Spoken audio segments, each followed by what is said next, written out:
नमस्कार, श्री स्वामी समर्थ। आजच्या व्हिडिओमध्ये सर्व स्वामी भक्तांचे स्वागत आहे। द्विजप्रिय संकष्टी चतुर्थी ही माघ महिन्यातील कृष्ण पक्षातील संकष्टी चतुर्थी असून ती भगवान गणेशाचे द्विजप्रिय स्वरूप म्हणून ओळखले जाते। माघ कृष्ण चतुर्थी 5 फेब्रुवारी 2026 गुरुवार रोजी आलेली आहे। द्विज म्हणजे ब्राह्मण, विद्वान आणि देवता आणि प्रिय म्हणजे अत्यंत आवडते।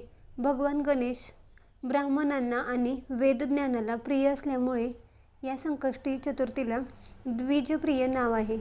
चतुर्थी तिथी 5 फेब्रुवारी रात्री 12:09 सुरू होऊन समाप्ती तिथी 6 फेब्रुवारी रात्री 12:22 संपणार आहे। संकष्टी चतुर्थी हे व्रत भगवान गणेशांचे संकट निवारण, मनोकामना पूर्ण होण्यासाठी, बुद्धी वाढवण्यासाठी हे व्रत केले जाते। हे व्रत सकाळी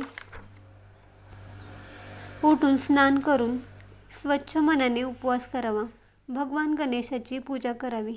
ओम श्री गणेशाय नमः हा मंत्र म्हणून फुले, दुर्वा, मोदक बाप्पाला अर्पण करावीत। दिवसभर उपवास किंवा फलाहार करा आणि संध्याकाळी गणेश पूजन करावे आणि चंद्रदर्शन केल्यानंतर गणेशाला नैवेद्य दाखवून व्रत सोडावे।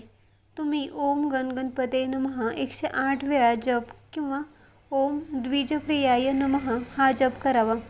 द्विजप्रिय संकष्टी चतुर्थीचं व्रत केल्याने बुद्धी आणि स्मरणशक्ती वाढते, शिक्षणातील अडथळे दूर होतात, नोकरी आणि व्यवसायातील अडचणी दूर होतात, संतान सुख, कुटुंब सुख मिळते आणि मानसिक ताण आणि संकटे दूर होतात।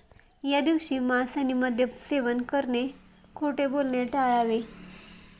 तुम्हाला ही माहिती कशी वाटली कमेंट्स करून नक्की सांगा। व्हिडिओ आवडला असेल तर लाईक करा, शेअर करा आणि असेच धार्मिक व्हिडिओ बघण्यासाठी आपल्या चॅनेलला सबस्क्राईब करा।